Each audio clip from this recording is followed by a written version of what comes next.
ನನ್ನ ಆತ್ಮೀಯ ವಿದ್ಯಾರ್ಥಿಗಳೇ ಹಾಗೂ ಸ್ನೇಹಿತರೆ, ನಾನೀಗಾಗಲೇ ದ್ವಿತೀಯ PUCಯ ಪಠ್ಯಕ್ರಮಕ್ಕೆ ಸಂಬಂಧಿಸಿದಂತೆ 7ನೇ ಅಧ್ಯಾಯವನ್ನು ನಾನು ಹೇಳ್ತಾ ಇದ್ದೆ. 7ನೇ ಅಧ್ಯಾಯದಲ್ಲಿ ಲಿಬರಲೈಸೇಷನ್, ಪ್ರೈವೇಟೈಸೇಷನ್ ಅಂಡ್ ಗ್ಲೋಬಲೈಸೇಷನ್ ಅಂತ ಎಂಬತಕ್ಕಂಥ ಕಾನ್ಸೆಪ್ಟ್ ಅನ್ನ ಇಡಲಾಗಿದ್ದು, ನಾನು ಈ ಹಿಂದಿನ 2 ಸಂಚಿಕೆಯಲ್ಲಿ ಲಿಬರಲೈಸೇಷನ್ ಮತ್ತು ಪ್ರೈವೇಟೈಸೇಷನ್ ಬಗ್ಗೆ ವಿಶ್ಲೇಷಣೆಯನ್ನು ನಾನು ಕೊಟ್ಟಿದ್ದೀನಿ. ಇವತ್ತಿನ ದಿನ ಇಂದಿನ ಸಂಚಿಕೆ ಒಳಗಡೆ ನಿಮ್ಮ ಮುಂದೆ ಇನ್ನೊಂದು ಪರಿಕಲ್ಪನೆಯನ್ನು ವಿಚಾರವನ್ನು ತೆಗೆದುಕೊಂಡು ನಾನು ಬಂದಿದ್ದೀನಿ. ಅದನ್ನ ಗ್ಲೋಬಲೈಸೇಷನ್ ಅಂತೇಳಿ ಹೇಳ್ತಾರೆ. ಜಾಗತೀಕರಣ. ಉದಾರೀಕರಣ, ಖಾಸಗೀಕರಣ ಮತ್ತು ಜಾಗತೀಕರಣ ಎಂಬತಕ್ಕಂಥ ಪ್ರಚಲಿತವಾದಂಥ ಆಧುನಿಕತೆಯ ಆರ್ಥಿಕ ಪರಿಕಲ್ಪನೆಯನ್ನ ರಾಜ್ಯಶಾಸ್ತ್ರದಲ್ಲಿ ಅಧ್ಯಯನಕ್ಕೆ ಇಡಲಾಗಿದ್ದು, ಅದು ದ್ವಿತೀಯ PUC ಮಕ್ಕಳಿಗೆ. ಈ ಉದಾರೀಕರಣ ಮತ್ತು ಖಾಸಗೀಕರಣದ ಜೊತೆಗೆ ಜಾಗತೀಕರಣದ ಪರಿಕಲ್ಪನೆ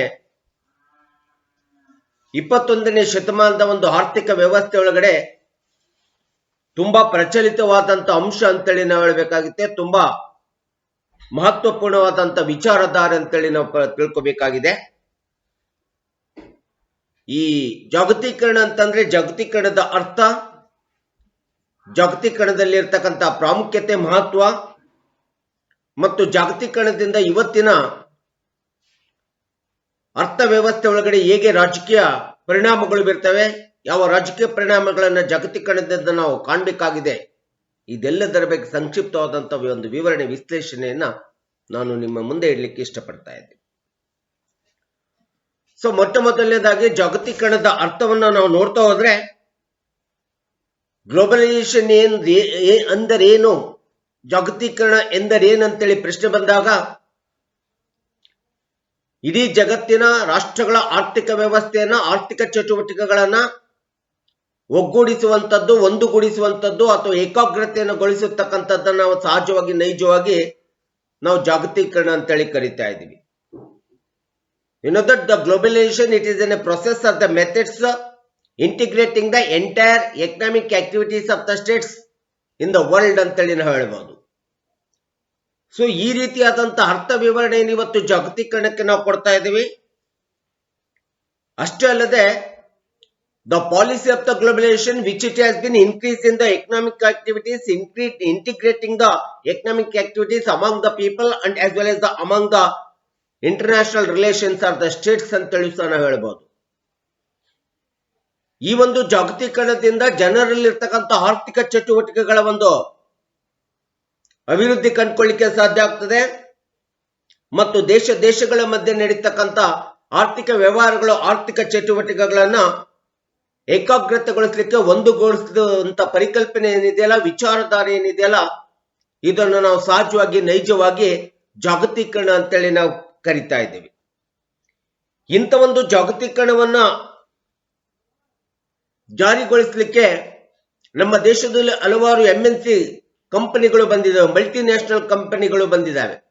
ಪೆಪ್ಸಿ ಇರ್ಬೋದು, ಕೊಕೋ ಕೋಲಾ ಇರ್ಬೋದು, ಇನ್ನೂ ಹಲವಾರು ಕಂಪನಿಗಳು, ಮಲ್ಟಿ ನ್ಯಾಷನಲ್ ಕಂಪನಿಗಳು, ಸ್ಯಾಮ್ಸಂಗ್ ಇರ್ಬೋದು, ಈ ರೀತಿಯಾದಂತ ಹಲವಾರು ಕಂಪನಿಗಳು ಇವತ್ತು ಅಂತಾರಾಷ್ಟ್ರದಲ್ಲಿರ್ತಕ್ಕಂಥ ಮಟ್ಟದಲ್ಲಿ ಹೆಸರನ್ನ ಪಡೆದು ಬೇರೆ ದೇಶದಿಂದ ಇಡೀ ಜಗತ್ತಿನೊಳಗಡೆ ಎಲ್ಲಾ ದೇಶದಲ್ಲೂ ಸಹ ತಮ್ಮ ಆರ್ಥಿಕ ವ್ಯವಹಾರಗಳನ್ನ, ವ್ಯಾಪಾರಗಳನ್ನ, ಚಟುವಟಿಕೆಗಳನ್ನು ನಿರ್ವಹಿಸಿಕೊಂಡು ಹೋಗತಕ್ಕಂಥದ್ದು ಇವತ್ತು ಜಾಗತೀಕರಣಕ್ಕೆ ಒಂದು ಉತ್ತಮವಾದಂತ, ಉತ್ಕೃಷ್ಟವಾದಂತ ಉದಾಹರಣೆ ಅಂತೇಳಿ ನಾವು ಪರಿಗಣಿಸಬೇಕಾಗುತ್ತೆ.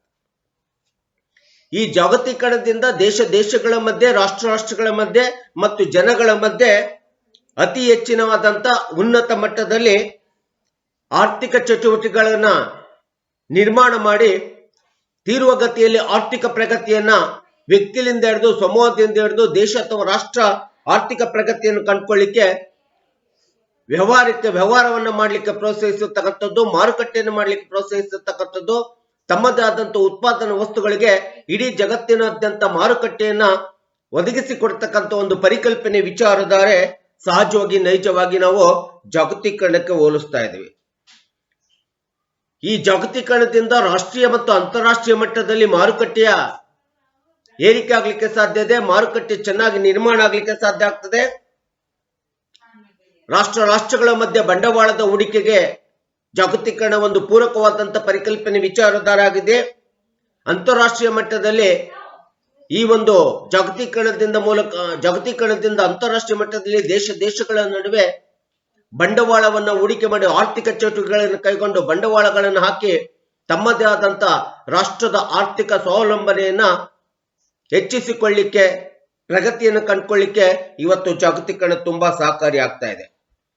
ಉದಾಹರಣೆಗೆ ನಾವು ಹೇಳ್ಬೇಕಂತಂದ್ರೆ ನಮ್ಮ ದೇಶದಲ್ಲಿ 1990 ಮತ್ತು 91ರ ದಶಕದಲ್ಲಿ ನಮ್ಮ ಮಾಜಿ ಪ್ರಧಾನಮಂತ್ರಿಗಳಾಗಿರ್ತಕ್ಕಂಥ PV ನರಸಿಂಹರಾವ್ ಮತ್ತು ಅಂದಿನ ಸಮಕಾಲೀನ ಅರ್ಥಶಾಸ್ತ್ರದ ಅಧಿಕಾರರಾಗಿರ್ತಕ್ಕಂಥ ಮತ್ತು ನಮ್ಮ ದೇಶಕ್ಕೆ ಮಾಜಿ ಪ್ರಧಾನಮಂತ್ರಿಗಳಾಗಿ ಇವತ್ತು ನಮ್ಮ ಮುಂದೆ ಇರತಕ್ಕಂಥ ಶ್ರೀಮಾನ್ ಮನಮೋಹನ್ ಸಿಂಗ್ ರವರ ನೇತೃತ್ವದಲ್ಲಿ ನಾವು 91ರ ದಶಕದಲ್ಲಿ LPG ಅಳವಡಿಸಿಕೊಂಡ್ವಿ, liberalisation, privatisation and globalisation policy. ಈ ರೀತಿಯಾದಂತ ಒಂದು LPGಯ ಒಂದು ಪರಿಕಲ್ಪನೆಯಿಂದ ಇವತ್ತು ಜಗತ್ತಿನಾದ್ಯಂತ ಆರ್ಥಿಕ ಚಟುವಟಿಕೆಗಳು ಹೆಚ್ಚಾಗಿ, ಉತ್ಪಾದನಾ ವಸ್ತುಗಳು ಹೆಚ್ಚಾಗಿ ಮಾರುಕಟ್ಟೆಯನ್ನ ಒಂದು ಉತ್ಕೃಷ್ಟತೆಯಲ್ಲಿ ಒಯ್ದು ಇಡೀ ಪ್ರತಿಯೊಂದು ದೇಶ ತನ್ನದೇ ಆದಂತ ಆರ್ಥಿಕ ಸ್ವಾವಲಂಬನೆಯಿಂದ ಬದುಕಲಿಕ್ಕೆ ತೀವ್ರಗತಿಯಾದಂತ ಪ್ರಗತಿಪರವಾಗಿರ್ತಕ್ಕಂಥ ಆರ್ಥಿಕ ಅಂಶಗಳನ್ನು ಪಡ್ಕೊಳ್ಳಿಕ್ಕೆ ತುಂಬಾ ಇವತ್ತು ಜಾಗತೀಕರಣ ಅನುಕೂಲಕಾರಿಯಾಗಿರ್ತಕ್ಕಂಥ ಒಂದು ವಿಚಾರಧಾರೆ, ಪರಿಕಲ್ಪನೆ ಅಂತೇಳಿ ನಾವು ಹೇಳ್ತಾ ಇದ್ವಿ. ಸೊ ಹೀಗೆ ಇಂಥ ಒಂದು ಅರ್ಥ ವಿವರಣೆಯನ್ನು ಹೊಂದಿರತಕ್ಕಂಥ ಜಾಗತೀಕರಣದಿಂದ ಬರತಕ್ಕಂಥ ಹಲವಾರು ಪ್ರಾಮುಖ್ಯತೆ ಅಂಶಗಳನ್ನು ಸಹ ನಾವು ನೋಡ್ತಾ ಇದ್ವಿ. What are the importance or significance of the policy of globalisation ಅಂತೇಳಿ ಬಂದಾಗ ಜಾಗತೀಕರಣದಿಂದ ಆಗುವಂತ ಮಹತ್ವಪೂರ್ಣ ಅಂಶ ಏನು, ಪ್ರಾಮುಖ್ಯತೆ ಅಂಶಗಳು ಏನೇ ಅಂತೇಳಿ ಬಂದ್ರೆ ಹಲವಾರು ಪ್ರಾಮುಖ್ಯತೆ ಅಂಶಗಳನ್ನು ನಾವು ಜಾಗತೀಕರಣದಿಂದ ನೋಡ್ತಾ ಇದ್ವಿ. ಅದರಲ್ಲಿ ಮೊಟ್ಟ ಮೊದಲನೇದಾಗಿ ಅಂತಂದ್ರೆ ಜಾಗತೀಕರಣದ ವಿಚಾರಧಾರೆ ಇವತ್ತು ಜಗತ್ತಿನಾದ್ಯಂತ 21ನೇ ಶತಮಾನದಲ್ಲಿ ಹರಡಿರೋದ್ರಿಂದ ಇದರಿಂದ ಸಿಗುವಂತ ಅತಿ ಪ್ರಮುಖವಾದಂತ ಮಹತ್ವಪೂರ್ಣವಾದಂತ ಅಂಶ ದಕ್ಷತೆಯನ್ನು ಕಂಡುಕೊಳ್ಳಿಕ್ಕೆ ಸಾಧ್ಯ ಆಗ್ತಾ ಇದೆ. ಯಾಕೆ ಅಂತಂದ್ರೆ ಈ ಜಾಗತೀಕರಣ ಬಂದಾಗಿನಿಂದ ಮಾರುಕಟ್ಟೆ ಅಥವಾ ಆರ್ಥಿಕ ಚಟುವಟಿಕೆಗಳಲ್ಲಿ ಉತ್ತಮವಾದಂತ, ಉತ್ಕೃಷ್ಟವಾದಂತ ಉತ್ಪಾದನಾ ವಸ್ತುಗಳಿಗೆ ಮೌಲ್ಯವನ್ನು ಕೊಡಲಾಗ್ತದೆ. ಅಷ್ಟೇ ಮೌಲ್ಯಾಧಾರಿತವಾದಂತ ವಸ್ತುಗಳ ಉತ್ಪಾದನೆ ಆಗ್ತಾ ಇದೆ. ಜೊತೆಗೆ ಸೇವಾ ಮನೋಭಾವನೆ ಅತಿ ಹೆಚ್ಚಾಗಿ ಶೀಘ್ರಗತಿಯಲ್ಲಿ ಸರ್ವಿಸ್ ಮೋಟಿವ್ ಸಿಗ್ತಾ ಇದೆ, ಸೇವಾ ಮನೋಭಾವನೆ ಸಿಗ್ತಾ ಇದೆ. ಇದರಿಂದ ಏನಾಗುತ್ತೆ ಅಂತಂದ್ರೆ ಜಗತ್ತಿನಾದ್ಯಂತ ಜಾಗತೀಕರಣದಲ್ಲಿ ವ್ಯಾಪಾರ ಮತ್ತು ಉದ್ಯಮಿ ಅಥವಾ ಇವುಗಳನ್ನು ವ್ಯಾಪಾರದ ಚಟುವಟಿಕೆಗಳನ್ನು ಅತಿ ಹೆಚ್ಚಾಗಿ ಬೆಳೆಸ್ಕೊಳ್ಳಿಕ್ಕೆ ಕಾರಣ ಆಗ್ತಾ ಇದೆ. ವಾಣಿಜ್ಯೋದ್ಯಮ ಬೆಳೆಸಲಿಕ್ಕೆ ಕಾರಣ ಆಗ್ತಾ ಇದೆ. ಇದರಿಂದ ವಾಣಿಜ್ಯೋದ್ಯಮ ಹೆಚ್ಚಾಗ್ತಾ ಇದೆ. ಅಷ್ಟೇ ಅಲ್ಲದೆ ವ್ಯಾಪಾರದಲ್ಲಿ ಮಾರುಕಟ್ಟೆ ಒಳಗಡೆ ಪೈಪೋಟಿ ನಿರ್ಮಾಣ ಆಗ್ತಾ ಇದೆ, ಸ್ಪರ್ಧೆ ಹೆಚ್ಚಾಗಿ ನಿರ್ಮಾಣ ಆಗ್ತಾ ಇದೆ ವ್ಯಾಪಾರದಲ್ಲಿ. ಈ ರೀತಿಯಾದಂತ ವ್ಯಾಪಾರ ಆರ್ಥಿಕ ಚಟುವಟಿಕೆಗಳಲ್ಲಿ, ಮಾರುಕಟ್ಟೆಗಳಲ್ಲಿ ಮೌಲ್ಯಾಧಾರಿತ ವಸ್ತುಗಳು ಉತ್ಪಾದನೆಗೆ ಅವಕ್ಕೆ ಸರಿಯಾದಂತ ಸೇವೆಯನ್ನು ಸಿಕ್ಕು ವ್ಯಾಪಾರ ಹೆಚ್ಚಾಗ್ತಾ ಹೋದಂಗೆ, ಮಾರುಕಟ್ಟೆಯ ಪ್ರಗತಿ ಆಗ್ತಾ ಹೋದಂಗೆ ಅತಿ ಹೆಚ್ಚು ಲಾಭ ಸಿಗುತ್ತೆ. ಅತಿ ಹೆಚ್ಚು ಸೇವೆ ಕೊಡೋದ್ರಿಂದ ಅತಿ ಹೆಚ್ಚು ಲಾಭವನ್ನು ಗಳಿಸಲಿಕ್ಕೆ ಸಾಧ್ಯ ಆಗ್ತದೆ. ಇದೆಲ್ಲ ಆಗ್ತಾ ಇರ್ತಕ್ಕಂಥದ್ದು ಜಾಗತೀಕರಣದಿಂದ ಇರ್ತಕ್ಕಂಥ ಒಂದು ದಕ್ಷತೆ ಅಂತೇಳಿ ಹೇಳ್ಬೇಕು. ಎಫಿಸಿಯನ್ಸಿ ಅಂಡ್ ಎಫಿಸಿಯೆಂಟ್ ಅಂತೇಳಿ ನಾವು ಹೇಳ್ತೀವಿ. ಈ ರೀತಿಯಾದಂತ ದಕ್ಷತೆ ಅಂಶವನ್ನ ನಾವು ಪಡ್ಕೋಬೇಕು. ಇಂಥ ಒಂದು ಪ್ರಾಮುಖ್ಯತೆ ಅಂಶ ನಮಗೆ ಈ ಒಂದು ಜಾಗತೀಕರಣದಿಂದ ಕಂಡುಕೊಳ್ಳಿಕ್ಕೆ ಸಾಧ್ಯ ಆಗ್ತದೆ. ಇದು ಒಂದು ಪ್ರಮುಖವಾದಂಥದ್ದು ಅಂತೇಳಿ ನಾವು ಹೇಳ್ಬೇಕು. ಇನ್ನು ಎರಡನೇ ಒಂದು ಮಹತ್ವಪೂರ್ಣವಾದಂತ ಅಂಶವನ್ನು ನಾವು ಜಾಗತೀಕರಣದ ಪರಿಕಲ್ಪನೆಯಿಂದ, ವಿಚಾರಧಾರೆಯಿಂದ ಪಡ್ಕೊಳ್ಳತಕ್ಕಂಥದ್ದು ಟ್ರಾನ್ಸ್ಫಾರ್ಮೇಶನ್ ಆಫ್ ದ ಟೆಕ್ನಾಲಜಿ ಅಂತ ಹೇಳ್ತೀವಿ. ತಂತ್ರಜ್ಞಾನದ ವರ್ಗಾವಣೆ ಅಂತೇಳಿ ನಾವು ಹೇಳ್ತೀವಿ. ಒಂದು ಕಾಲಕ್ಕೆ ಈ ಜಗತ್ತಿನಲ್ಲಿ ಯಾವುದೇ ಒಂದು ಕೆಲಸವನ್ನು ಮಾಡಬೇಕಾದ್ರೆ ಮ್ಯಾನ್ಯುವಲ್ ವರ್ಕ್ ಮೇಲೆ ಡಿಪೆಂಡ್ ಆಗಿತ್ತು. ಮನುಷ್ಯ ತನ್ನದೇ ಆದಂತ ಶಾರೀರಿಕ ಶ್ರಮದ ಮೇಲೆ ಪ್ರತಿಯೊಂದು ಕೆಲಸ ಮಾಡಬೇಕಾಗಿತ್ತು. ಆದ್ರೆ ಇವತ್ತು ಹಾಗಾಗಿಲ್ಲ. ಇವತ್ತು ತಂತ್ರಜ್ಞಾನ ಬೆಳೆದಿದೆ, ತಂತ್ರಜ್ಞಾನ ವರ್ಗಾವಣೆ ಆಗಿದೆ, ತಂತ್ರಜ್ಞಾನ it has been spread all over the world ಆಗಿದೆ. ಜಗತ್ತಿನಾದ್ಯಂತ ತಂತ್ರಜ್ಞಾನ ಇವತ್ತು ಬೆಳೆದು ನಿಂತಿದೆ. ಈ ರೀತಿಯಾದಂತ ತಂತ್ರಜ್ಞಾನದ ವರ್ಗಾವಣೆ ಮತ್ತು ಬೆಳೆದು ನಿಂತಿರೋದ್ರಿಂದ ಇವತ್ತು ಜಗತ್ತು ಪ್ರಗತಿ ಪಥದಲ್ಲಿ ನಡ್ತಾ ಇದೆ. ಪ್ರತಿಯೊಂದು ದೇಶವು ಆರ್ಥಿಕವಾಗಿ ಪ್ರಗತಿಯನ್ನು ಕಂಡುಕೊಳ್ಳಿಕ್ಕೆ ಸಾಕಾರ ಆಗ್ತಾ ಇದೆ. ಈ ಒಂದು ಹಿನ್ನೆಲೆಯಿಂದ ಏನಾಗಿದೆ ಅಂದ್ರೆ faster growth of the economy ಆಗ್ತಾ ಇದೆ. ಶೀಘ್ರಗತಿಯಲ್ಲಿ ಆರ್ಥಿಕವಾದಂತ ಬೆಳವಣಿಗೆ ಪ್ರತಿಯೊಂದು ದೇಶ ಪ್ರತಿಯೊಬ್ಬ ವ್ಯಕ್ತಿಯಲ್ಲೂ ಸಹ ನಾವು ಕಂಡುಕೊಳ್ಳಿಕ್ಕೆ ಸಾಧ್ಯ ಆಗ್ತದೆ ಈ ಒಂದು ತಂತ್ರಜ್ಞಾನದಿಂದ. ಎಲ್ಲಿವರೆಗೆ ತಂತ್ರಜ್ಞಾನ ಬೆಳೀತಾ ಹೋಗ್ತಾ ಇದೆ, ತಂತ್ರಜ್ಞಾನ ಹೆಚ್ಚಾಗ್ತಾ ಹೋಗ್ತಾ ಇದೆ, ಇದರಿಂದ ಏನಾಗುತ್ತೆ ಅಂತಂದ್ರೆ ಈ ಕಾರ್ಮಿಕರಿಗಾಗ್ಲಿ ಅಥವಾ ವರ್ಕರಿಗಾಗ್ಲಿ ಜಾಬ್ಸ್ಗಳು ಹೆಚ್ಚಾಗ್ತವೆ, ಉದ್ಯೋಗಗಳು ಹೆಚ್ಚಾಗ್ತವೆ. ಉದ್ಯೋಗಗಳು ಹೆಚ್ಚಾದಾಗ ನಿರುದ್ಯೋಗದ ಸಮಸ್ಯೆ ಕಡಿಮೆ ಆಗ್ತದೆ, ನಿರುದ್ಯೋಗಿಗಳಿಗೆ ಉದ್ಯೋಗಗಳು ಹೆಚ್ಚಿಗೆ ಸಿಗ್ತಾ ಹೋಗ್ತದೆ. ಅದಕ್ಕೆ ತಂತ್ರಜ್ಞಾನ ಎನ್ನುತ್ತಕ್ಕಂಥದ್ದು, ತಂತ್ರಜ್ಞಾನದ ವರ್ಗಾವಣೆಯ ಅಥವಾ ಎಲ್ಲ ಕಡೆ ಹರಡಿರ್ತಕ್ಕಂಥದ್ದು ಒಂದು ಪ್ರಮುಖವಾದಂಥ ಮಹತ್ವಪೂರ್ಣವಾದಂತಹ ಬೆಳವಣಿಗೆ ಅಂಶವನ್ನು ನಾವು ಎಲ್ಲಿ ಕಂಡುಕೊಳ್ಳಿಕ್ಕೆ ಸಾಧ್ಯ ಅಂತಂದ್ರೆ ಜಾಗತೀಕರಣದ ಕಲ್ಪನೆಯಿಂದ ಕಂಡುಕೊಳ್ಳಿಕ್ಕೆ ಸಾಧ್ಯ ಆಗ್ತಾ ಇದೆ. ಇದು ಎರಡನೇ ಒಂದು ಮಹತ್ವಪೂರ್ಣವಾದಂತ ಅಂಶ. ಇನ್ನು ಮೂರನೇದಂತಂದ್ರೆ ಜಾಗತೀಕರಣವನ್ನು ನಾವು it is N global village ಅಂತೇಳಿ ನಾವು ಕರಿತೀವಿ. ಈ ಪರಿಕಲ್ಪನೆ ಏನಾಗ್ಬಿಟ್ಟಿದೆ, ಹೇಗಾಗ್ಬಿಟ್ಟಿದೆ ಅಂತಂದ್ರೆ ಜಾಗತೀಕರಣದ ಪರಿಕಲ್ಪನೆ ಎಂಬತಕ್ಕಂಥದ್ದು ಇನ್ನೊಂದು ಮಹತ್ವಪೂರ್ಣವಾದಂತ ಅಂಶವನ್ನು ನಮಗೆ ಕೊಡ್ತಾ ಇದೆ. ಈ ಜಾಗತೀಕರಣ ಎಂಬತಕ್ಕಂಥದ್ದು ಒಂದು ಅತಿ ಚಿಕ್ಕದಾದಂತ ಜಾಗತಿಕ ಗ್ರಾಮ ಅಂತೇಳಿ ಅನಿಸ್ಕೊಳ್ತಾ ಇದೆ. ಇಟ್ ಇಸ್ ಗ್ಲೋಬಲ್ ವಿಲೇಜ್ ಅಂತಂದ್ರೆ ಜಾಗತಿಕ ಗ್ರಾಮ ಆಗ್ಬಿಟ್ಟಿದೆ. ಇಡೀ ಒಂದು ಜಗತ್ತನ್ನ ಒಂದು ಚಿಕ್ಕ ಗ್ರಾಮದ ಮಟ್ಟದಲ್ಲಿ ತರುವಂತ ಪರಿಕಲ್ಪನೆ, ಆ ರೀತಿ ನೋಡುವಂತ ವಿಚಾರಧಾರೆ ಅಂತಂದ್ರೆ ಇವತ್ತು ನಮಗೆ ಕಂಡುಕೊಂಡಿರ್ತಕ್ಕಂಥದ್ದು ಜಾಗತೀಕರಣ ಪರಿಕಲ್ಪನೆ ತಿಳಿದ ನಂತರ. ಯಾಕಂದ್ರೆ ಜಾಗತೀಕರಣ ಬರುವುದಕ್ಕಿಂತ ಮುಂಚಿತವಾಗಿ ಜಗತ್ತು ತುಂಬಾ ದೊಡ್ಡದಿದೆ. ಜಗತ್ತಿನಲ್ಲಿರ್ತಕ್ಕಂಥ ಎಲ್ಲಾ ದೇಶಗಳು, ಎಲ್ಲಾ ರಾಷ್ಟ್ರಗಳು ಮತ್ತು ಎಲ್ಲಾ ದೇಶದ ಜನತೆ ರಾಷ್ಟ್ರಗಳ ಮಧ್ಯೆ ನಮ್ಮ ಸಂಪರ್ಕವನ್ನು ಬೆಳೆಸಲಿಕ್ಕೆ ಸಾಧ್ಯ ಆಗಿರ್ಲಿಲ್ಲ. ಆದ್ರೆ ಯಾವಾಗ ಜಾಗತೀಕರಣದ ಪರಿಕಲ್ಪನೆ ಬಂತು, ಈ ತತ್ವವನ್ನು ನೀತಿಯನ್ನು ಅನುಕರಣೆ ಮಾಡಿದ್ವಿ, ಯಾವಾಗ ತಂತ್ರಜ್ಞಾನವನ್ನ ಅಳವಡಿಸ್ಕೊಂಡ್ವಿ, ಆಗ ಇಡೀ ಜಗತ್ತಿನ ಎಲ್ಲಾ ದೇಶಗಳ ಜೊತೆಗೆ ನಮ್ಮದೇ ಆದಂತ ಸಂಪರ್ಕ ನಿರ್ಮಾಣ ಆಯ್ತು, ಸಂಪರ್ಕ ಸೇತುವೆ ನಿರ್ಮಾಣ ಆಯ್ತು. ಜೊತೆಗೆ ಎಲ್ಲ ಜನಗಳ ಜೊತೆಗೆ ನಮ್ಮದೇ ಆದಂತ ಆರ್ಥಿಕ ಚಟುವಟಿಕೆಗಳು, ವ್ಯವಹಾರ ಚಟುವಟಿಕೆಗಳು, ಈ ಎಲ್ಲ ಚಟುವಟಿಕೆಗಳನ್ನು ಕೈಗೊಳ್ಳುವಂತ ಪರಿಸ್ಥಿತಿ ಬಂತು.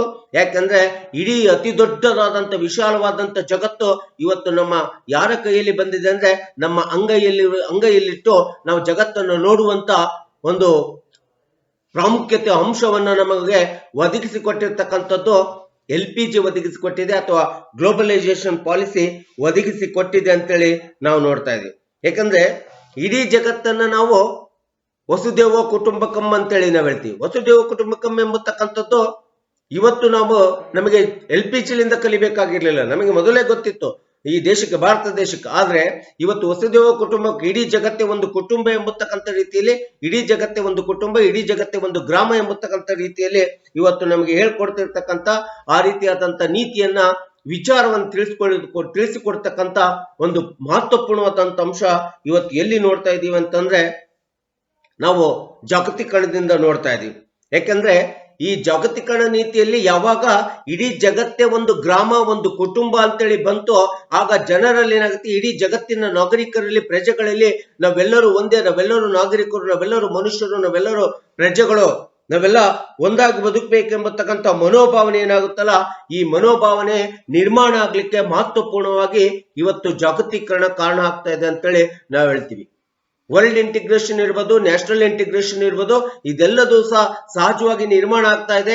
ರಾಷ್ಟ್ರೀಯ ಭಾವೈಕ್ಯತೆ, ಜಾಗತಿಕ ಭಾವೈಕ್ಯತೆ ಪ್ರಜೆಗಳಲ್ಲಿ, ನಾಗರಿಕರಲ್ಲಿ ಬಂದು ನಾವೆಲ್ಲರೂ ಒಂದೇ, ನಾವೆಲ್ಲ ಒಂದು ಕುಟುಂಬ, ನಾವೆಲ್ಲ ಒಂದು ವಿಲೇಜು, ಒಂದು ಗ್ರಾಮದ ಊರಿನ ನಾಗರಿಕರು, ಪ್ರಜೆಗಳು ಇದ್ದಾಗೆ ಎಂಬತಕ್ಕಂಥ ಮನೋಭಾವನೆ, ಇಡೀ ಜಗತ್ತು ಒಂದು ಚಿಕ್ಕ ಹಳ್ಳಿ, ಚಿಕ್ಕ ಗ್ರಾಮ, ಇಡೀ ಜಗತ್ತೇ ಒಂದು ಕುಟುಂಬ ಎಂಬತಕ್ಕಂಥ ಮನೋಭಾವನೆ ಇವತ್ತು ಪ್ರಜೆಗಳಲ್ಲಿ, ನಾಗರಿಕರಲ್ಲಿ ಬರ್ತಾ ಇದೆ. ಅಂದ್ರೆ ಇದಕ್ಕೆ ಮೂಲ ಕಾರಣ LPG, ಅದು ಎಸ್ಪೆಷಲಿ ಗ್ಲೋಬಲೈಸೇಷನ್ ಎಂಬತಕ್ಕಂಥ ಕಾನ್ಸೆಪ್ಟಿನೇ ಕಾರಣ ಅಂತೇಳಿ ನಾವು ಹೇಳ್ಬೋದು. ಇಂಥ ಒಂದು ಅಂಶವನ್ನು, ಪ್ರಾಮುಖ್ಯತೆ ಅಂಶವನ್ನ ನಾವು LPG ಗ್ಲೋಬಲೈಸೇಷನ್ ಇಂದ ಕಂಡುಕೊಳ್ಳಿಕ್ಕೆ ಸಾಧ್ಯ ಆಗ್ತದೆ. ಇನ್ನ ನಾಲ್ಕನೇ ಮಹತ್ವವನ್ನು ನಾವು ಗ್ಲೋಬಲೈಸೇಷನ್ ಇಂದ ಕಂಡುಕೊಳ್ಳತಕ್ಕಂತಂದ್ರೆ, ಜಾಗತೀಕರಣದಿಂದ ಕಂಡುಕೊಳ್ಳತಕ್ಕಂತಂದ್ರೆ ಮೊಬೈಲಿಟಿ ಆಫ್ ದ ಲೇಬರ್ ಫೋರ್ಸ್ ಅಂತ ಹೇಳ್ತೀವಿ. ಕಾರ್ಮಿಕರ ಒಂದು ಒತ್ತಡ ಏನಿದೆ, ಆ ಕಾರ್ಮಿಕರ ಒತ್ತಡವನ್ನು ಒಂದುಗೂಡಿಸುವಂತ ಕೆಲಸ ಇವತ್ತು ಜಾಗತೀಕರಣ ಮಾಡ್ತಾ ಇದೆ. ಯಾಕಂದ್ರೆ ಯಾವಾಗ ಜಾಗತೀಕರಣ ಬರ್ತದೆ, ಕಾರ್ಮಿಕರೆಲ್ಲರೂ ಸಹ ಒಗ್ಗೂಡ್ತಾರೆ.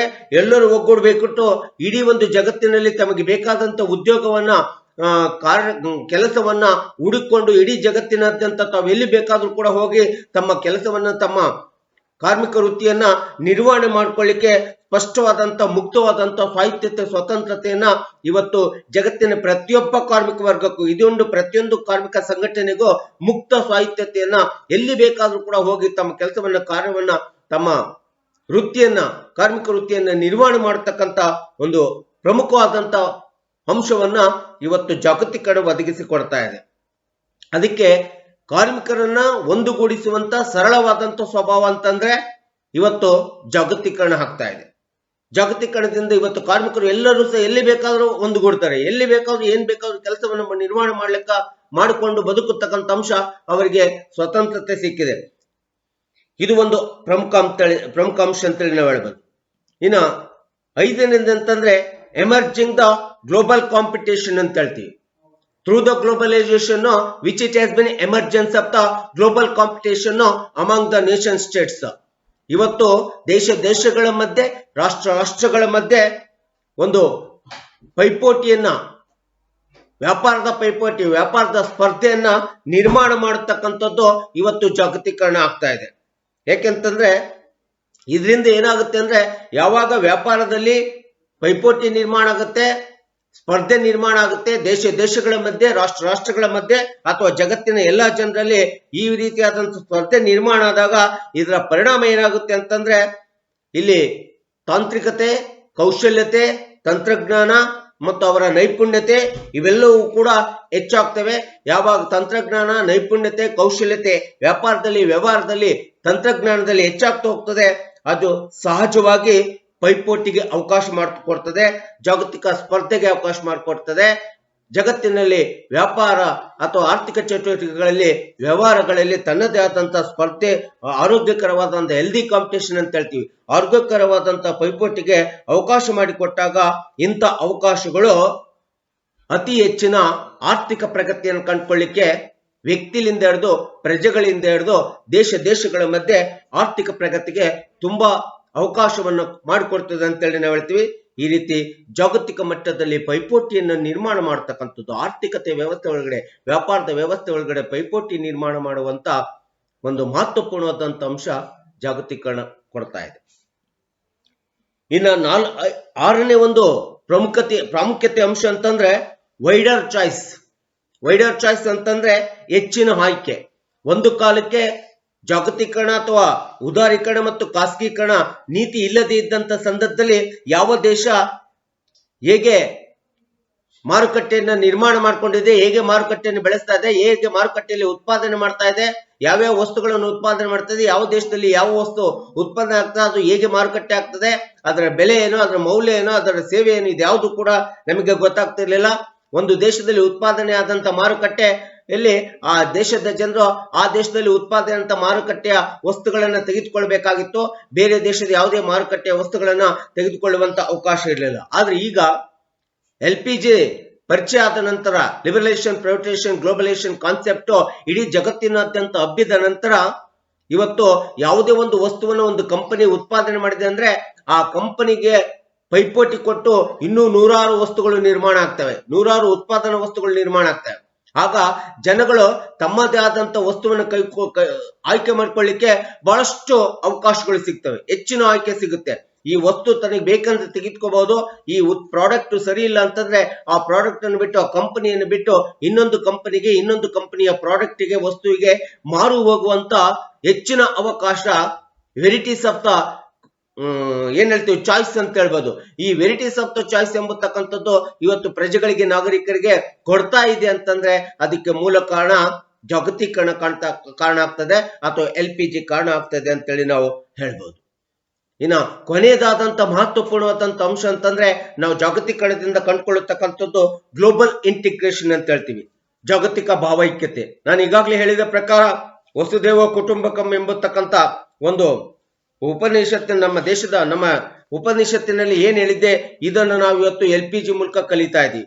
ಇಡೀ ಜಗತ್ತನ್ನ ಒಂದು ಗ್ರಾಮ, ಒಂದು ಕುಟುಂಬ, ಇಡೀ ಜಗತ್ತನ್ನ ಭಾವೈಕ್ಯವಾಗಿ ನಾವೆಲ್ಲರೂ ಒಂದೇ ಕುಟುಂಬದವರು, ನಾವೆಲ್ಲರೂ ಒಂದೇ ಹಳ್ಳಿಯವರು ಎಂಬತಕ್ಕಂತ ಮನೋಭಾವನೆ, ಜಾಗತಿಕ ಭಾವೈಕ್ಯತೆಯನ್ನ ನಾವೆಲ್ಲ ಒಂದೇ ಎಂಬತಕ್ಕಂತ ನಾಗರಿಕರಲ್ಲಿ, ಜಗತ್ತಿನ ನಾಗರಿಕರಲ್ಲಿ, ಪ್ರಜೆಗಳಲ್ಲಿ ಮನೋಭಾವನೆಯನ್ನು ನಿರ್ಮಾಣ ಮಾಡುವಂತ ಒಂದು ಮಹತ್ವಪೂರ್ಣವಾದಂತ ಅಂಶವನ್ನ ನಾವು ಇವತ್ತು LPGಲಿಂದ ಕಂಡುಕೊಳ್ಳಿಕ್ಕೆ ಸಾಧ್ಯ ಅಂತೇಳಿ ನಾವು ಹೇಳ್ತೀವಿ.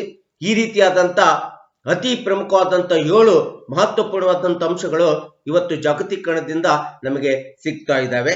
ಸೊ ಇದು ಪ್ರಮುಖವಾದಂತ ಜಾಗತೀಕರಣದ ಮಹತ್ವ ಅಂತ ಹೇಳ್ಬೋದು. ನಂತರ ಈ ಒಂದು ಜಾಗತೀಕರಣದ ಪರಿಕಲ್ಪನೆ ಎಷ್ಟು ಪ್ರಾಮುಖ್ಯತೆಯನ್ನು ಹೊಂದಿದೋ ಅಷ್ಟೇ ರಾಜಕೀಯ ಪರಿಣಾಮಗಳು ಸಹ ಇವತ್ತು ನಮಗೆ ಕಂಡು ಬರ್ತಾ ಇದ್ದಾವೆ. What are the political implications through the emergence of the globalisation, policy of the globalisation ಅಂತೇಳಿ ಕಂಡು ಬಂದ್ರೆ, ಈ ಜಾಗತೀಕರಣದ ನೀತಿಯ ಜಾರಿಯಿಂದ ಇವತ್ತು ಏನು ರಾಜಕೀಯ ಪರಿಣಾಮಗಳು ಬೀರ್ತಾ ಇದ್ದೇವೆ ಅಂತೇಳಿ ಬಂದಾಗ, ನಾವು ಮೊಟ್ಟ ಮೊದಲನೇ ಪರಿಣಾಮ ಅಂತಂದ್ರೆ first and foremost implication we have been found through the emerging the policy of globalisation ಅಂತೇಳಿ ಬಂದ್ರೆ ವೀಕನಿಂಗ್ ದ ಲೇಬರ್ ಮೂವ್ಮೆಂಟ್ ಅಂತ ಹೇಳ್ತೀವಿ. So weakening the labour movement ಅಂತಂದ್ರೆ ಕಾರ್ಮಿಕರ ಚಳುವಳಿಯನ್ನ ದುರ್ಬಲಗೊಳಿಸ್ತದೆ ಜಾಗತೀಕರಣ. ಯಾಕಂದ್ರೆ ಕಾರ್ಮಿಕರು ಚಳುವಳಿ ಏನಾಗುತ್ತೆ ಅಂತಂದ್ರೆ ಜಾಗತೀಕರಣದಿಂದ ತಂತ್ರಜ್ಞಾನ ಹೆಚ್ಚಾಗುತ್ತೆ, ಕೌಶಲ್ಯತೆ ಹೆಚ್ಚಾಗುತ್ತೆ, ತಂತ್ರಜ್ಞಾನದಿಂದ ಕೆಲಸ ಕಾರ್ಯಗಳು ನಡೀತವೆ. ಯಾವುದೇ ಕೆಲಸ ನಡೀಬೇಕಾದ್ರೆ ತಾಂತ್ರಿಕತೆ ಮಿಷಿನರಿ ಮೂಲಕ ನಡೀತದೆ. ಆಗ ಮ್ಯಾನ್ಯುವಲ್ ವರ್ಕ್ ಕಡಿಮೆ ಆಗ್ತದೆ. ಮ್ಯಾನ್ಯುವಲ್ ವರ್ಕ್ ಕಡಿಮೆ ಆದಾಗ ಏನಾಗುತ್ತೆ ಅಂದ್ರೆ ಒಂದು ಕಾಲಕ್ಕೆ ಕಾರ್ಮಿಕರು ತಮಗೆ ಕೆಲಸ ಇಲ್ಲ ಅಂದ್ರೆ ಚಳುವಳಿ, ಹೋರಾಟ, ಸಂಘರ್ಷ ಮಾಡ್ತಾ ಇದ್ರು. ಈಗೇನಾಗಿದೆ ಅಂದ್ರೆ ತಮಗೆ ಕೆಲಸ ಇಲ್ಲ ಅಂತೇಳಿ ಕೆಲಸ ಕೇಳೋಂಗೋ ಇಲ್ಲ, ಚಳುವಳಿ ಮಾಡೋ ಆಗಿಲ್ಲ, ಹೋರಾಟ ಸಂಘರ್ಷ ಮಾಡೋ ಆಗಿಲ್ಲ. ಯಾಕಂದ್ರೆ ತಾವು ಮಾಡ್ಲಿಲ್ಲ ಅಂತಂದ್ರೆ, ತಾವು ಇಲ್ಲ ಅಂತಂದ್ರೆ ಇವತ್ತು ಏನಾಗುತ್ತೆ ಅಂತಂದ್ರೆ ಮಿಷಿನರಿಗಳು ಬಂದಿದ್ದಾವೆ. ಪ್ರತಿಯೊಂದು ಕೆಲಸಗಳು ಕೂಡ ಮಿಷಿನರಿ ಮೇಲೆ ನಡೀತದೆ. ಮ್ಯಾನ್ಯುವಲ್ ಕೆಲಸ ನಿಂತು ಹೋಗುತ್ತೆ. ಇದರಿಂದ ಏನಾಗುತ್ತೆ ಅಂತಂದ್ರೆ ಕಾರ್ಮಿಕರ ಕೂಗನ್ನ ತಡೆಗಟ್ಟದಾಗುತ್ತೆ, ಕಾರ್ಮಿಕರ ಕೈಗಳನ್ನು ಕಟ್ಟಿ ಹಾಕದಾಗುತ್ತೆ, ಕಾರ್ಮಿಕರ ಚಳುವಳಿಗೆ ಧಕ್ಕೆ ಉಂಟಾಗುತ್ತೆ, ಅಥವಾ ಕಾರ್ಮಿಕರ ಚಳುವಳಿಯನ್ನ ದುರ್ಬಲಗೊಳಿಸುವಂತ ಒಂದು ರಾಜಕೀಯ ಪರಿಣಾಮ ನಾವು ಯಾವ್ದ್ರಲ್ಲಿ ಕಂಡುಕೊಳ್ಳಿಕ್ಕೆ ಸಾಧ್ಯ ಅಂತಂದ್ರೆ ಗ್ಲೋಬಲೈಸೇಷನ್ ಪಾಲಿಸಿ ಮೂಲಕ ಕಂಡುಕೊಳ್ಳಿಕ್ಕೆ ಸಾಧ್ಯ ಆಗ್ತದೆ. ಇದು ಅತಿ ಪ್ರಮುಖವಾದಂತ ರಾಜಕೀಯ ಪರಿಣಾಮ ಆಗುತ್ತೆ ಜಾಗತೀಕರಣದಿಂದ. ಇನ್ನ ಎರಡನೇ ಒಂದು ರಾಜಕೀಯ ಪರಿಣಾಮ ಅಂತಂದ್ರೆ ಡಿರೆಗ್ಯುಲೇಷನ್ ಆಫ್ ದ ಗವರ್ಮೆಂಟ್. ಇವತ್ತು ಸರ್ಕಾರದ ನಿಯಂತ್ರಣವನ್ನು ತಪ್ಪಿಸುವಂತ ಅತಿ ಪ್ರಮುಖವಾದಂತ ರಾಜಕೀಯ ಪರಿಣಾಮವನ್ನ ನಾವು LPGಲಿಂದ ಕಂಡುಕೊಳ್ತೀವಿ ಅಥವಾ ಗ್ಲೋಬಲೈಸೇಷನ್ ಪಾಲಿಸಿಯಿಂದ ಕಂಡುಕೊಳ್ತೀವಿ. ಯಾಕಂದ್ರೆ ಜಾಗತೀಕರಣ ಬಂದಾಗಿನಿಂದ ಯಾರನ್ನ ನಿಯಂತ್ರಣ ಮಾಡ್ಲಿಕ್ಕೆ ಸಾಧ್ಯ ಆಗುದಿಲ್ಲ. ಯಾಕಂದ್ರೆ ಪ್ರತಿಯೊಂದು ದೇಶವೂ ಸಹ ಇನ್ನೊಂದು ದೇಶದ ಜೊತೆಗೆ ಸನ್ನದೇ ಅಂತ ಮುಕ್ತವಾದಂತ ಆರ್ಥಿಕ ಸಂಬಂಧ, ಆರ್ಥಿಕ ಚಟುವಟಿಕೆಗಳು, ವ್ಯವಹಾರಗಳ ಸಂಬಂಧವನ್ನು ಇಟ್ಕೋಬಹುದು. ಆ ರೀತಿ ಇಟ್ಕೊಂಡಂತ ಸಂದರ್ಭದಲ್ಲಿ ಸರ್ಕಾರ ಅದಕ್ಕೆ ಯಾವುದೇ ನಿಬಂಧನೆಗಳನ್ನು ಹಾಕ್ಲಿಕ್ಕೆ ಹಕ್ಕು ಇರೋದಿಲ್ಲ. ಸರ್ಕಾರ ಮುಕ್ತವಾಗಿ ಅವರಿಗೆ ಮುಕ್ತತೆಯನ್ನು ಕೊಡಬೇಕಾಗುತ್ತೆ, ಸ್ವತಂತ್ರತೆ, ಸ್ವಾಯತ್ತತೆಯನ್ನು ಕೊಟ್ಟಿರ್ತದೆ. ಇಂಥ ಸಂದರ್ಭದಲ್ಲಿ ಯಾವುದೇ ಒಂದು ಸರ್ಕಾರದ ನಿಯಂತ್ರಣ ಎಂಬತಕ್ಕಂಥದ್ದು ಜನರ ಆರ್ಥಿಕ ಚಟುವಟಿಕೆಗಳ ಮೇಲೆ, ರಾಷ್ಟ್ರದ ಆರ್ಥಿಕ ಚಟುವಟಿಕೆಗಳ ಮೇಲೆ ತಪ್ಪೋಗುತ್ತೆ, ನಿಯಂತ್ರಣ ತಪ್ಪೋಗುತ್ತೆ. ಈ ರೀತಿ ನಿಯಂತ್ರಣ ತಪ್ಪೋದ್ರಿಂದ ಆರ್ಥಿಕ ಚಟುವಟಿಕೆಗಳಲ್ಲಿ ಏನೇನು ಬದಲಾವಣೆ ಆಗುತ್ತದೆ, ಹೇಗೆ ಆರ್ಥಿಕ ಚಟುವಟಿಕೆಗಳು ನಿರ್ಮಾಣ ಆಗಿ ಹೇಗೆ ಹೋಗ್ತವೆ, ಎಲ್ಲಿ ಹೋಗುತ್ತೆ, ಆರ್ಥಿಕತೆ ಎಲ್ಲಿ ಹೋಗ್ತದೆ, ಎಲ್ಲಿ ಬರ್ತದೆ ಎಂಬತಕ್ಕಂಥ ಪ್ರಶ್ನೆಗಳಿಗೆ ಸರಿಯಾದ ಉತ್ತರ ಸಿಗೋದಿಲ್ಲ. ಈ ರೀತಿ ಸರ್ಕಾರದ ನಿಯಂತ್ರಣವನ್ನ ತಪ್ಪಿಸುವಂತ, ನಿಯಂತ್ರಣದಿಂದ ಹೊರ ಹೋಗುವಂತ ವ್ಯವಸ್ಥೆ ಇವತ್ತು ರಾಜಕೀಯ ಪರಿಣಾಮ ಇವತ್ತು ಜಾಗತೀಕರಣದಿಂದ ಆಗ್ತಾ ಇದೆ. ಇದು ಎರಡನೇ ರಾಜಕೀಯ ಪರಿಣಾಮ. ಇನ್ನು ಮೂರನೇದಂತಂದ್ರೆ ನೆಗ್ಲೆಕ್ಟ್ ದ ಸೋಷಿಯಲ್ ಸೆಕ್ಟರ್ ಅಂತ ಹೇಳ್ತೀವಿ. ನಿಮಗೆ ಗೊತ್ತಿರೋ ಹಾಗೆ ಇವತ್ತು ಯಾವುದೇ ದೇಶ ಅಥವಾ ಸಮಾಜ ತುಂಬಾ ಪ್ರಗತಿ ಪಥದಲ್ಲಿ ಅಭಿವೃದ್ಧಿಯಲ್ಲಿ ಹೋಗ್ಬೇಕಂತಂದ್ರೆ ಆ ದೇಶದಲ್ಲಿರ್ತಕ್ಕಂಥ ಕೆಲವೊಂದು ಸಾಮಾಜಿಕ ವ್ಯವಸ್ಥೆ ಏನಿದೆ, ಸಾಮಾಜಿಕ ಜವಾಬ್ದಾರಿಗಳಿದೆ, ಸಾಮಾಜಿಕ ವ್ಯವಸ್ಥೆಯಲ್ಲಿ ನಿರ್ಮಾಣ ಆಗುತ್ತಕ್ಕಂಥ ಕೆಲವೊಂದು ಕ್ಷೇತ್ರಗಳೇನಿದಾವೆ, ಸೇವೆಗಳೇನಿದಾವೆ, ಅವುಗಳು ಸಮರ್ಥವಾಗಿ ನಿರ್ವಹಿಸಬೇಕಾಗುತ್ತೆ. ಆದ್ರೆ ಇಲ್ಲಿ ಸಾಮಾಜಿಕ ಕ್ಷೇತ್ರಗಳಲ್ಲಿ, ಸಾಮಾಜಿಕ ಕ್ಷೇತ್ರ ಎಂಬತಕ್ಕಂಥ ವ್ಯವಸ್ಥೆ ಒಳಗಡೆ ತುಂಬಾ ತಿರಸ್ಕಾರ ಮನೋಭಾವನೆಯನ್ನು ಹೊಂದಿರತಕ್ಕಂಥ ರಾಜಕೀಯ ಪರಿಣಾಮವನ್ನ ಇವತ್ತು ಜಾಗತೀಕರಣದಿಂದ ನೋಡ್ತೀವಿ ಅಥವಾ LPGಯಿಂದ ನೋಡ್ತಾ ಇದ್ದೀವಿ.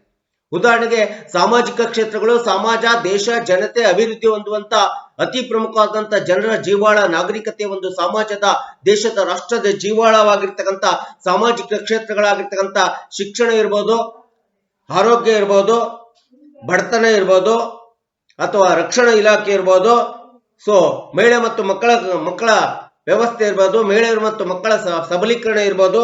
ಈ ಎಲ್ಲ ಕ್ಷೇತ್ರಗಳೇನಿದೆ, ಈ ಎಲ್ಲ ಕ್ಷೇತ್ರಗಳಲ್ಲಿ ಖಾಸಗೀಕರಣ ನಿರ್ಮಾಣ ಆಗೋದ್ರ, ಖಾಸಗಿಯವರ ನಿಯಂತ್ರಣ ಹೋಗೋದ್ರಿಂದ ಸಾಮಾಜಿಕ ಕಳಕಳಿ ಬಿದ್ದೋಗುತ್ತೆ. ಅವುಗಳ ಅಭಿವೃದ್ಧಿ ವಿಕಾಸನ ಕಂಡುಕೊಳ್ಳಿಕ್ಕೆ ಸಾಧ್ಯ ಆಗೋದಿಲ್ಲ. ಈ ಒಂದು ಆರ್ಥಿಕ, ಈ ಒಂದು ಶೈಕ್ಷಣಿಕ, ಆರೋಗ್ಯ ಮತ್ತು ಬಡತನ ಮತ್ತು ಇನ್ನುಳಿದಂತ ಮಹಿಳಾ ಮತ್ತು ಮಕ್ಕಳ ಸಬಲೀಕರಣ, ಈ ಎಲ್ಲ ಕ್ಷೇತ್ರಗಳು ಏನಾಗ್ತವೆ ಅಂತಂದ್ರೆ ಕುಂಠಿತವಾಗ್ತವೆ. ಈ ಎಲ್ಲ ಕ್ಷೇತ್ರಗಳಿಗೆ ತಿರಸ್ಕಾರ ಮನೋಭಾವನೆ ಬರ್ತದೆ LPGಲಿಂದ. ಯಾಕಂದ್ರೆ ಲಿಬರಲೈಸೇಷನ್, ಪ್ರೈವೇಟೈಸೇಷನ್, ಗ್ಲೋಬಲೈಸೇಷನ್ ಪಾಲಿಸಿ ಮೂಲ ಉದ್ದೇಶ ಅಂತಂದ್ರೆ ತಮಗೆ ಹೆಚ್ಚಿನ ಲಾಭವನ್ನು ಪಡ್ಕೊಂಡು ತಮ್ಮದೇ ಆದಂತ ಹಿತಾಸಕ್ತಿಗೆ ಹೆಚ್ಚಿನ ಮಹತ್ವವನ್ನು ಕೊಡ್ತವೆ.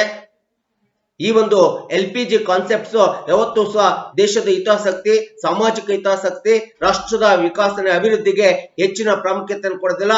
ರಾಷ್ಟ್ರ ಸೇವೆ, ದೇಶ ಸೇವೆ, ಸಮಾಜ ಸೇವೆ, ಜನರ ಸೇವೆ ಎಂಬತಕ್ಕಂಥದ್ರ ಬಗ್ಗೆ ಹೆಚ್ಚಿನ ಮಹತ್ವವನ್ನು ಕೊಡೋದಿಲ್ಲ. ಮೊದಲು ತಮ್ಮ ಹಿತಾಸಕ್ತಿಯನ್ನು ಕಂಡುಕೊಂಡು ನಂತರ ಸಮಾಜ, ದೇಶದ ಹಿತಾಸಕ್ತಿಯನ್ನು ನೋಡ್ತಕ್ಕಂಥ ಮೂಲ ಉದ್ದೇಶ, ಗುರಿ ಈ ಒಂದು LPG ಹೊಂದಿರೋದ್ರಿಂದ, ಜಾಗತೀಕರಣ ಹೊಂದಿರೋದ್ರಿಂದ, ಈ ಒಂದು ಜಾಗತೀಕರಣದಿಂದ ಸಾಮಾಜಿಕ, ಸೋಷಿಯಲ್ ಸೆಕ್ಟರ್ ಅಂತ ಹೇಳ್ತೀವಿ, ಸಾಮಾಜಿಕ ಅಂಶಗಳಾಗಿರ್ತಕ್ಕಂಥ ಈ ಅಂಶಗಳಿಗೆ ಅತಿ ಹೆಚ್ಚಿನ ತಿರಸ್ಕಾರ ಮನೋಭಾವನೆಯನ್ನ ನಾವು ಕಂಡುಕೊಳ್ಳಿಕ್ಕೆ ಸಾಧ್ಯ ಆಗ್ತಾ ಇದೆ.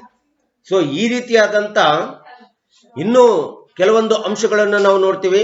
ಲಾಸ್ ಆಫ್ ಸಾವರೆಂಟಿ, ಯಾವಾಗ ದೇಶಗಳ ಮಧ್ಯೆ ತನ್ನದೇ ಆದಂತ ಮುಕ್ತ ಮಾರುಕಟ್ಟೆ, ಮುಕ್ತವಾದಂತ ಆರ್ಥಿಕ ಚಟುವಟಿಕೆಗಳಿಗೆ ಅವಕಾಶ ಇರ್ತೈತೆ, ಆಗ ಯಾವುದೇ ಒಂದು ದೇಶ ಆ ದೇಶದ ತನ್ನದೇ ಆದಂತ ಪರಮಾಧಿಕಾರ ಅಂತ ಏನಿದೆ, ಸಾರ್ವಭೌಮತ್ವ ಅಧಿಕಾರ ಅಂತ ಏನಿದೆ, ಆ ಸಾರ್ವಭೌಮತ್ವ ಅಧಿಕಾರಕ್ಕೂ ಸಹ ಧಕ್ಕೆ ಬರುವಂತ ಒಂದು ರಾಜಕೀಯ ಪರಿಣಾಮವನ್ನ ಇವತ್ತು ಜಾಗತೀಕರಣದಿಂದ ನೋಡ್ತಾ ಇದ್ದೇವೆ. ಹಾಗೆ ಸಾಂಸ್ಕೃತಿಕವಾದಂತ ಇನ್ಸಾಲ್ವೆನ್ಸಿಯನ್ನು ಸಹ ನಾವು ನೋಡ್ತೀವಿ, ಸಾಂಸ್ಕೃತಿಕ ದಿವಾಳಿಯನ್ನು ನೋಡ್ತೀವಿ. ಇವತ್ತು ನಮ್ಮ ದೇಶದ ಸಂಸ್ಕೃತಿಗೂ ಪಾಶ್ಚಾತ್ಯ ಸಂಸ್ಕೃತಿಗೂ ತುಂಬಾ ವ್ಯತ್ಯಾಸವಿದೆ. ನಮ್ಮ ದೇಶದ ಸಂಸ್ಕೃತಿ ಆ ಕಡೆ ಹೋಗ್ತದೆ, ಆ ಪಾಶ್ಚಾತ್ಯ ದೇಶಗಳ ಸಂಸ್ಕೃತಿ ನಮ್ಮ ದೇಶದ ಸಂಸ್ಕೃತಿಯಲ್ಲಿ ಬಂದು ಬೆರ್ತಾಗ, ನಮ್ಮ ದೇಶದ ಸಂಸ್ಕೃತಿಯ ಮೇಲೆ ಪರಿಣಾಮ ಬೀರಿದಾಗ ಹಾಗೂ ಸಹ ನಾಗರಿಕತೆಯ ಒಂದು ವಿನಾಶ ಪ್ರಾರಂಭ ಆಗ್ತದೆ, ನೈತಿಕ ಮೌಲ್ಯಗಳು ಅಧಪತನ ಆಗ್ತವೆ. ಈ ರೀತಿಯಾದಂತಹ ಸಾಂಸ್ಕೃತಿಕ ಅಧಪತನಕ್ಕೆ ಒಂದು ಅವಕಾಶವನ್ನು ಮಾಡಿಕೊಡ್ತಕ್ಕಂಥ ರಾಜಕೀಯ ಪರಿಣಾಮ ಇವತ್ತು ಜಾಗತೀಕರಣದಿಂದ ನಾವು ನೋಡ್ತಾ ಇದೀವಿ. ಹಾಗೆ ಕೊಲ್ಯಾಪ್ಸ್ ದ ಲೋಕಲ್ ಇಂಡಸ್ಟ್ರೀಸ್ ಅಂತ ಹೇಳ್ತೀವಿ. ಸ್ಥಳೀಯ ಉದ್ಯಮಿಗಳಂತೇನಿದೆ, ಸ್ಥಳೀಯ ಉದ್ಯಮಿಗಳಿಗೆ ಹೊಡೆತ ಬೀಳ್ತವೆ. ಸ್ಥಳೀಯ ಕೈಗಾರಿಕೆಗಳು, ಉದ್ಯಮಗಳು ಸಂಪೂರ್ಣ ನಶಿಸಿ ಹೋಗ್ತವೆ. ಯಾಕಂದ್ರೆ ಮಲ್ಟಿ ನ್ಯಾಷನಲ್ ಕಂಪನೀಸ್ಗಳು ಬಂದಾಗ ಫಾರಿನ್ ಡೈರೆಕ್ಟ್ ಇನ್ವೆಸ್ಟ್ಮೆಂಟ್ FDI ಬರ್ತದೆ, ಫಾರಿನ್ ಡೈರೆಕ್ಟ್ ಇನ್ವೆಸ್ಟ್ಮೆಂಟ್ ಇರ್ತದೆ. ವಿದೇಶಿಗರು ಹೆಚ್ಚು ಬಂಡವಾಳ ಹೂಡ್ತಾರೆ. ವಿದೇಶಿಗರು ಹೆಚ್ಚು ತಮ್ಮ ಕಂಪನಿಗಳಲ್ಲಿ ಬಂಡವಾಳ ಹೂಡ್ತಾ ಹೋದಾಗ ಸ್ಥಳೀಯವಾಗಿರ್ತಕ್ಕಂಥ ಉದ್ಯಮಗಳಿಗೆ ಹೊಡೆತ ಬೀಳ್ತದೆ. ಕೈಗಾರಿಕೋದ್ಯಮಗಳಿಗೆ ಹೊಡೆತ ಬಿದ್ದಾಗ ಸ್ಥಳೀಯವಾದಂಥ ಕೈಗಾರಿಕೋದ್ಯಮಗಳು ವಿದೇಶಿ ಕೈಗಾರಿಕೋದ್ಯಮಗಳಿಗೆ ಮುಂದೆ ಪೈಪೋಟಿಯನ್ನು ಕೊಡದೆ, ಸ್ಪರ್ಧೆಯನ್ನು ಕೊಡದೆ, ಇವುಗಳು ಸಂಪೂರ್ಣವಾದಂತ ಇನ್ಸಾಲ್ವೆನ್ಸಿಯನ್ನ, ನಷ್ಟಕ್ಕೆ ಒಳಗಾಗುತ್ತಕ್ಕಂಥದ್ದನ್ನ ನಾವು ನೋಡ್ತಾ ಇದ್ದೀವಿ. ಈ ರೀತಿಯಾದಂತ ಒಂದು ವ್ಯವಸ್ಥೆ ಇವತ್ತು ಜಾಗತೀಕರಣದ ಆಗುವಂತ ಒಂದು ರಾಜಕೀಯ ದುಷ್ಪರಿಣಾಮ ಅಂತೇಳಿ ನಾವು ಹೇಳ್ಬೋದು. ಹಾಗೆ last uneven distribution of the wealth ಅಂತೇಳಿ ಸಹ ಹೇಳ್ತೀವಿ. ಇವತ್ತು ರಾಷ್ಟ್ರದ ಆರ್ಥಿಕ ಸಂಪತ್ತು ಅಥವಾ ರಾಷ್ಟ್ರದ ಸಂಪತ್ತು ಕೂಡ ಅಸಮಾನತೆಯಿಂದ ವಿತರಣೆ ಆಗತಕ್ಕಂಥ ವ್ಯವಸ್ಥೆ ನಿರ್ಮಾಣ ಆಗ್ತದೆ. ಹಾಗೆ ದೇಶದ ಭದ್ರತೆ ಬಗ್ಗೆ ನಮಗೆ ಸರಿಯಾದ ರೀತಿಯಾದಂತ ಒಂದು ರಕ್ಷಣೆ ಸಿಗೋದಿಲ್ಲ. ರಾಷ್ಟ್ರದ ಭದ್ರತೆಯ ಕೊರತೆಯೂ ಸಹ ಈ ಜಾಗತೀಕರಣದ ಒಂದು ರಾಜಕೀಯ ದುಷ್ಪರಿಣಾಮ ಅಂತೇಳಿ ಸಹ ನಾವು ಹೇಳಬೇಕಾಗುತ್ತೆ. ಈ ರೀತಿಯಾದಂತ ಜಾಗತೀಕರಣ ಎಂಬತಕ್ಕಂಥ ಪರಿಕಲ್ಪನೆ LPG, liberalisation, privatisation, globalisation policy ಒಳಗಡೆ ಹೀಗೆ ಗ್ಲೋಬಲೈಸೇಷನ್ ತನ್ನದೇ ಆದಂತ ಅರ್ಥ ವಿವರಣೆಯನ್ನ, ತನ್ನದೇ ಆದಂತ ಮಹತ್ವಪೂರ್ಣವಾದಂತ ಅಂಶನ, ಪ್ರಾಮುಖ್ಯತೆಯನ್ನ ಮತ್ತು ಈ ರೀತಿಯಾದಂತ ರಾಜಕೀಯ ಪರಿಣಾಮಗಳನ್ನ ನಾವು ಜಾಗತೀಕರಣ ನೀತಿಯಿಂದ ಕಂಡುಕೊಳ್ಳಿಕ್ಕೆ ಸಾಧ್ಯ ಆಗ್ತಾ ಇದೆ. ಸೊ ಈ ಹಿನ್ನೆಲೆಯಲ್ಲಿ ಈ LPG ಎಂಬತಕ್ಕಂಥ 7ನೇ ಚಾಪ್ಟರ್ಗೆ, 7ನೇ ಅಧ್ಯಾಯಕ್ಕೆ ಈ 3 ಕಾನ್ಸೆಪ್ಟ್ಗಳನ್ನು ಇಟ್ಟಿದ್ದಾರೆ. ನಾನೀಗಾಗಲೇ ಲಿಬರಲೈಸೇಷನ್, ಪ್ರೈವೇಟೈಸೇಷನ್ ಹೇಳಿದೆ. ಈ ಸಂಚಿಕೆಯಲ್ಲಿ ನನಗೆ ಒಂದಿಷ್ಟು ತಿಳಿದಿರೋ ಹಾಗೆ ಈ ಜಾಗತೀಕರಣದ ಅರ್ಥ, ಜಾಗತೀಕರಣದ ಪ್ರಾಮುಖ್ಯತೆ ಮತ್ತು ಜಾಗತೀಕರಣದ ರಾಜಕೀಯ ಪರಿಣಾಮಗಳನ್ನ ವಿವರಣೆಯನ್ನ ನಾನು ನಿಮ್ಮ ಮುಂದೆ ಇಟ್ಟಿದ್ದೀನಿ. ಸೊ ಇಲ್ಲಿಗೆ 7ನೇ ಅಧ್ಯಾಯವನ್ನು ಅಂತ್ಯಗೊಳಿಸ್ತಾ ಮುಂದೆ 8ನೇ ಅಧ್ಯಾಯಕ್ಕೆ ನಾನು ಮುಂದಿನ ಸಂಚಿಕೆಯಲ್ಲಿ ಹೋಗ್ತೀನಿ. ಸೊ ನನ್ನ ವಿಡಿಯೋಸ್ಗಳು ಲೈಕ್ ಆದರೆ ನಿಮ್ಮ ಅಭಿಪ್ರಾಯ, ಅನಿಸಿಕೆಗಳನ್ನು ತಿಳಿಸ್ರಿ. ಸೊ ಸಬ್ಸ್ಕ್ರೈಬ್ ಆಗಿ ಅಂತೇಳಿ ನಾನು ಕೇಳ್ಕೊಳ್ತಾ ನನ್ನ ವಿಶ್ಲೇಷಣೆಯನ್ನ ಅಂತ್ಯಗೊಳಿಸ್ತಿದ್ದೇನೆ. ಜೈ ಹಿಂದ್, ಜೈ ಕರ್ನಾಟಕ, ನಮಸ್ಕಾರ.